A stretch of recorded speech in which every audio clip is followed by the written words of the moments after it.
And President Trump today announced his support for legislation that would reduce legal immigration into the U.S. and seek to admit immigrants based on work skills rather than family ties. He was joined in the White House this morning by Senators Tom Cotton of Arkansas and David Perdue of Georgia. The president and the two senators spoke in the Roosevelt Room of the White House, and after the meeting, the senators spoke with reporters outside the White House. We'll show you all that up next.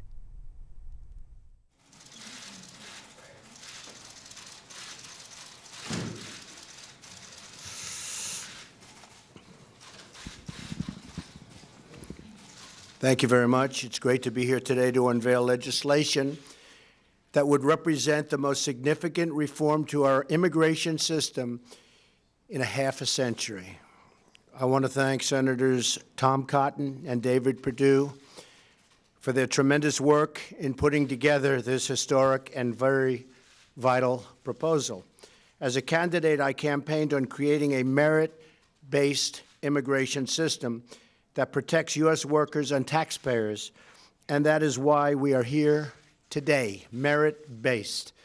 The RAISE Act, R-A-I-S-E, the RAISE Act will reduce poverty, increase wages, and save taxpayers billions and billions of dollars. It will do this by changing the way the United States issues green cards to nationals from other countries. Green cards provide permanent residency, work authorization, and fast track to citizenship.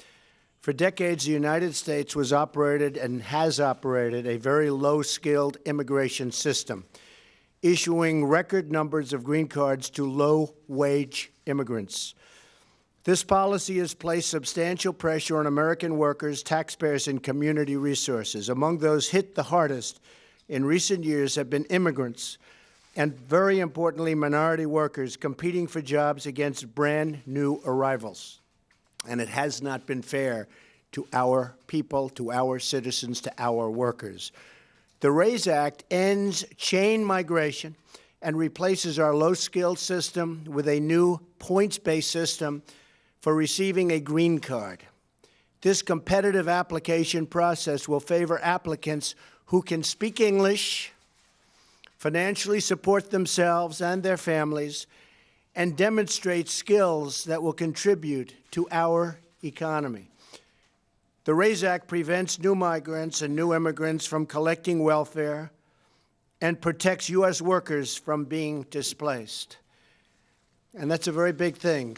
They're not going to come in and just immediately go and collect welfare. That doesn't happen under the RAISE Act. They can't do that.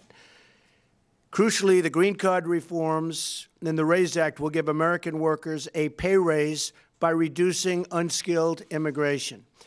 This legislation will not only restore our competitive edge in the 21st century, but it will restore the sacred bonds of trust between America and its citizens. This legislation demonstrates our compassion for struggling American families who deserve an immigration system that puts their needs first and that puts America first. Finally, the reforms in the RAISE Act will help ensure that newcomers to our wonderful country will be assimilated, will succeed, and will achieve the American dream. I'd like now to invite Senator Cotton and Senator Perdue to say a few words. Thank you. Thank you very much. Thank you, Mr. President. I'm very excited to be here with Senator Perdue and President Trump to be introducing the new version of the RAISE Act. Our legal immigration system should accomplish two main goals. One, it should help American workers get a decent pay raise and have a higher standard of living. And two, it should help promote economic growth, make America more competitive in the world. Our current system simply doesn't do that. It's over a half century old. It is an obsolete disaster, and it's time for it to change. So first, we bring over 1 million immigrants into this country a year. That's like adding the population of Montana every single year, adding the population of Arkansas every 3 years. The vast majority of those immigrants come here not because of their English language abilities or their job skills or their job offer or their educational attainment. In fact, only one in 15 out of 1 million new immigrants come here because of their job skills and their ability to succeed in this economy. That means it puts great downward pressure on people who work with their hands and work on their feet. Now, for some people, they may think that that's a symbol of America's virtue and generosity. I think it's a symbol that we're not committed to working-class Americans, and we need to change that. Second, we also lose out on the very best talent coming to our country, the most ultra-high-skilled immigrants who can come here and bring their entrepreneurial spirit and their innovative capabilities and make a higher wage, create new jobs for other Americans and new immigrants, speak English, and contribute to our economy, and stand on their own 2 feet, and pay taxes, and not receive welfare, and not drive down wages for working-class Americans. The RAISE Act will change all of that by reorienting our green card system towards people who can speak English, who have high degrees of educational attainment, who have a job offer that pays more than a typical job in their local economy, who are going to create a new business, or who are outstanding in their field around the world. And I'm excited, and I look forward to working with Senator Perdue and President Trump to pass this legislation through the Congress and make this kind of very fundamental, sweeping change for the first time in over 50 years to our immigration system. Thank you. Thank you, Tom. Thank you, Mr. President. Good afternoon, everyone. First of all, Mr. President, I want to thank you for your leadership on this immigration topic. I think this is extremely critical for our country. You talked about it often on the campaign trail. You said job one was growing the economy. It's part of why I believe you're standing here and why I'm standing here. You've also said that it's, as a Fortune 500 CEO, I'm the only Fortune 500 CEO in Congress, and I've lived around the world much of my career. And I can tell you, nothing that we're going to do right now is more important than this in terms of growing our economy. The reason we need to do this is very simple. Our current system does not work. It keeps America from being competitive, and it does not meet the needs of our economy today. Today, as Tom said, we bring in 1.1 million legal immigrants a year. Over 50% of our households of legal immigrants today participate in our social welfare system. Right now, only 1 out of 15 immigrants that come into our country come in with skills that are employable. We've got to change that. As business guys, Mr. President, you and I understand we need a new approach. We need to fix this immigration system. So we took a look at best practices. We looked at countries like Canada, Australia, and others. What we're introducing today is modeled on the current Canadian and Australian systems. It's pro-worker, it's pro-growth, and it's been proven to work. Both have been extremely successful in attracting highly skilled workers to those countries. We can all agree the goals of our nation's immigration system should be to protect the interests of working Americans, including immigrants, and to welcome talented individuals who come here legally and want to work and make a better life for themselves. Our current system makes it virtually impossible for them to do that. If we're going to continue as the innovator in the world and the leader economically, it's imperative that our immigration system focus on highly skilled permanent workers who can add value to our economy and ultimately achieve their own version of the American dream. What we're talking about today is very simple. It's measured. It's a rational approach to immigration that will allow us to finally fix once and for all this broken system in a strategic way that will reposition America as a global leader economically. Mr. President, I'm proud to stand here with you and Tom Cotton. I look forward to passing this in U.S. Congress and making this a law of the land and letting it be a sweeping change for America. Thank you. I just want to state that, as you probably have noticed, the stock market hit an all-time record high today, over 22,000. We've picked up substantially now more than $4 trillion in net worth in terms of our country, our stocks, our companies. We have a growth rate, a GDP, which has been much higher than, as you know, anybody anticipated, except maybe us. But it's going to go higher too. We're doing a job. And you're going to see jobs are pouring back into the country. Factories and plants are coming back into the country. We're going to start making product in America again, and that's happening all over. As I mentioned yesterday, Foxconn is going to spend $10 billion in Wisconsin and other places. And I think the $10 billion is going to end up being $30 billion. They make the iPhones for Apple and others, and it is a truly incredible company.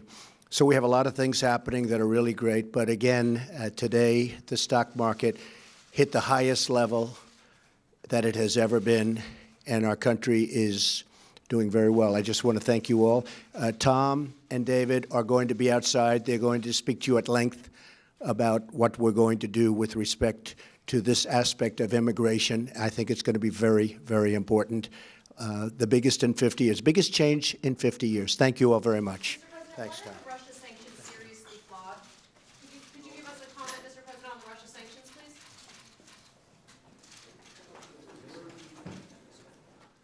Senator Perdue and I will both have a brief statement, then we'll take your questions. We're very excited to be introducing version 2 of the RAISE Act, which is going to finally change our legal immigration system and the way we award 1 million green cards every single year. It's going to help working class Americans get a pay raise that they've lacked for too long. For my lifetime, for 40 years, if you have a high school diploma or less, your wages have been stagnant or declining, your quality of life has been stagnant or declining. If this bill becomes law, that will begin to change. We'll also begin to attract the very best, most talented workers from around the country who don't drive down wages for working class Americans and who do help create new jobs for all Americans, including those new immigrants. This bill is a sensible, incremental, common sense step towards reforming our immigration system to make sure that it works for working Americans. It focuses only on green cards, those 1 million green cards we give every year, the most precious thing a person can have in the world, the gift of American citizenship. It doesn't focus or touch upon visas for temporary workers or anything about security and enforcement. It focuses on the 1 million green cards that we've been giving out every year for decades that have been driving down American wages because it doesn't reward the most ultra high-skilled workers from around the world. When this bill becomes law, that'll stop, and we'll have a legal immigration system that works for working Americans. Senator Perdue. Thanks, Tom. You know, the gold standard, I've lived around the world much of my career and worked around the world, and the gold standard is the American green card. And what this proposal does is basically look at best practices around the world, particularly Canada and Australia, and comes up with a bill that is pro-growth, pro-worker, and actually has been proven to work. This is not an experiment. And what we do is we focus on bringing in people that can help protect American workers and grow the economy. This is a standard that we've been trying to get to for a long time, and this attempt is basically going to be successful because of one reason. One, it's been proven before, and two, it limits this effort to just the permanent legal resident issue. The green card, as I said, is the gold standard, and what we need to do right now is focus on a merit-based immigration system that brings in the best and the brightest of the world. Look, this historical economic rise that we've had in the United States has been built on the back of American workers. And what we've done is gone away from that focus in the last few decades. And what we have right now is an opportunity to change that, to grow this economy, bring in the best and brightest of the world. We look forward to working with the Congress and making this happen. Thank you. Senator Perdue, there's not that much of an appetite for immigration reform in the Congress right now. And there's a lot of other big agenda items, including tax reform, that are coming up in the fall. How did you and Senator Cotton hope to get this through with so many other things already in the pipe? Well, as you said, there are priorities, healthcare, tax. There are a lot of other things, that we're working on. But we're starting the process. We're going to work with both sides. And right now, with the popularity of this system in Canada and in Australia, we think this should be a bipartisan effort. Frankly, who would be against growth the way we're talking about here and protecting American workers the way we're talking about doing it in this bill? So we're looking forward to work with our compatriots across the aisle to make sure we get this done. Senator Perdue, there are too many immigrants in this country. If I could just add on that point, immigration was a distinguishing feature for President Trump during the campaign, not just from Hillary Clinton, but from 16 other Republican candidates. It was probably the single issue on which he most distinguished himself from the consensus of both parties. And I think a lot of politicians have woken up to that now, and they're starting to realize that they need to rethink our approach to immigration, which is, again, a big topic. Our legislation is a relatively modest, incremental step of trying to reform our green card system. Not temporary visas, not enforcement or security measures, but our green card system to make sure that it serves American workers. Second, we've already had some interest from other senators in our party. Third, this is the kind of thing that in bigger past and failed efforts at comprehensive immigration reform that Democrats have suggested they could support as well.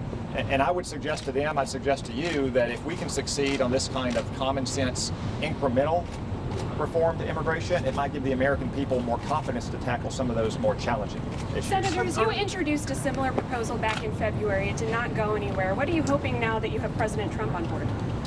Well, I think what happens is we built onto this. We said to you when we introduced the first version of RAISE is that there would be more to come around the entire permanent visa green card issue, and that's what we've done today is close that door. And as Tom just said, this is not trying to solve all the issues in immigration. It's looking at legal permanent visas, and that's what we're going to focus on. President Trump has been, if I could address that too, President Trump has been deeply engaged on this from day one. I think this is probably our third or fourth visit to the Oval Office to work with President Trump. Our teams and his teams have been working regularly on it as well. The first version of the RAISE Act only addressed non-employment-based green cards, which, by the way, is over 80% of all the green cards we give out every single year. So President Trump at that time said that he wanted Senator Perdue and me to go back and take a look at the employment-based green cards as well, the EB1 to the EB5 green cards. We've done that. We consulted with experts, we've consulted with people who helped design the Canadian system, and we've come up with a system that is, again, similar to what senators in both parties have supported in the past, which is moving our employment-based green card system into a point system that rewards people who can speak English, who have high educational attainment, who have a job that's going to pay them more than the local economy typically pays, who can create their own companies. So we think that this is a newer and improved version that we've done at the President's request. And again, we've seen a lot of interest from senators already. Senator, what do you say to your critics, some within the business community, who say this could actually make the workforce weaker by cutting down on legal immigration by 50% over the next 10 years? Well, let me address that. As a business guy, I can tell you that whoever says that really hasn't been in the real world, because what happens in the real world is we're competing with other countries for this talent. Just like we're competing for other natural resources around the world. But right now, by going to a merit-based system, we will ensure that the American economy can attract the best and the brightest. But it also protects American workers because it no longer is focused on people who are family related, but focuses on the merit-based qualifications of the people applying. And by the way, I think this is a humane system. We're giving people who are already in the system credit for being in the system. They came here, they applied in the right way, and we're going to give them preferential treatment in this process. If they can apply and get approved within the next year, they will not come into the merit system. But if they don't get approved by that time, they will get extra points in this system to accommodate the fact that they did this the right way. And I would say, remember, this approach would more than double the number of green cards we give out every year based on ultra-high skilled, demonstrated ability to earn a high wage, to create new jobs in this country, and so forth. So some of the more controversial temporary visa programs like H1B, H2A, H2B, not affected by this legislation. We're not trying to boil the ocean here and change everything in our immigration law. David and I both consulted with some of the business leaders in our community, some of the business leaders in the tech community, for instance, that want to see more H1B visas. We can deal with that another day, but here's what we can say. You're going to get a lot more permanent legal residents and ultimately American citizens who have those kind of high-skilled backgrounds in science and engineering and computer programming and so forth. And isn't it better to get that kind of high-skilled worker here on a permanent basis so they can be an American citizen for the rest of their lives and have to worry about renewing a visa every 3 years? Let me say one other thing too. I think it adds to the diversity that we're going to bring in as well because we eliminate the country caps. The country quota system is a distortion. It's over 60 years old. It is not working today for us. And what we do in this, wherever you are, if you're qualified, you can come in here and you have a vision and you have education and you can get the point system qualification, you're going to have a future in America. I think that's a great thing to tell the rest of the world. Right, and President Trump stressed speaking English and not being on welfare immediately, and Cuban immigrants are infamous for coming immediately and collecting welfare. Could you say how this bill would affect or not affect people who are ripping off the wet foot, dry foot policy? Well, first of all, the ratio will change of people who come here for work, and this focuses on the nuclear family, not the extended family. And so what that means is that a higher percentage of people coming in, number one, will have jobs. And that's the focus of this bill. Today, over half of all immigrants in America are in households that participate in the welfare system. And that's a function of a broken immigration system over time. What this does is basically reward people for coming in, getting jobs, and being participatory in our economy and constructive in growing our economy. Do you worry about these high-skilled immigrants taking jobs away from Americans? You say this is about providing more jobs for Americans, but are these going to be competing with folks here at home? Well, actually, what this does is it focuses on places where we don't have plenty of workers. That's the issue.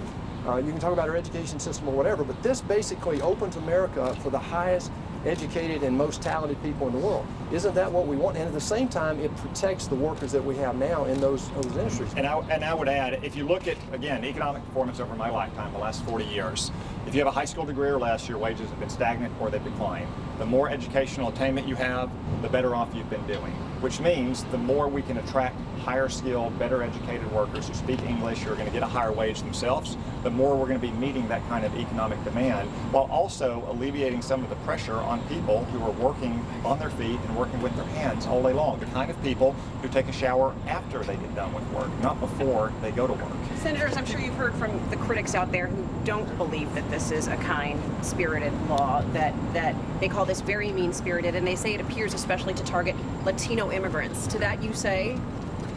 Well, you know, I don't see that that's well-founded at all, and what I'm focused on is the fact that by focusing on a merit-based immigration system, and getting away from the country quota system. The country quota system has more bias in it than anything else, and it's abused greatly. What this does is it lets everybody compete individually. What fairer way can you do than have a situation where everybody has the same level right to get into this country if they qualify? And I think that's a great thing. It's been proven in Canada and Australia. It's very popular up there, and right now I think you're going to see it'll be very popular here. Yeah, and also, just let me finish up. One example of that is take the diversity lottery. The diversity lottery is preposterous. It serves no economic purpose, it serves no humanitarian purpose. It doesn't really even serve diversity, because the region of the world that's accelerated the fastest over the last few years in terms of winning the diversity lottery is Europe. What we're doing here has no bias towards any region of the world. It has a bias towards ultra-high skilled individuals who can come to this country and stand on their own 2 feet. Do you think it's realistic to have Democratic? I'm sorry? Do you think you can really get Democratic sponsorship given the current environment? Well, we don't like the current environment. Nobody does. But why wouldn't you support this? It's pro-growth, it's pro-worker, and it's actually been proven to work. This is not an experiment. This has already been proven to work. So we're anxious to have those dialogues with people both on both sides of the aisle. And I would say too about Democratic support, and for that matter, some Republican support. Look, we all know that our immigration system hasn't been working for Americans for a long time. That's why we've proposed this legislation about green cards. However, we failed as a Congress in 2006, in 2007, in 2013, before Senator Perdue and I arrived, to do everything under the sun on immigration. And that's in part because the American people don't have confidence in Washington to deal with immigration. That's why 60 to 70% of Americans favor the principles behind this bill. What we can do, though, is take common sense incremental steps that will improve our green card system, while also giving the American people more confidence that Washington is finally looking out for their interests. And maybe that confidence will carry over to future immigration debates as well. Thank you, guys. Thank you all.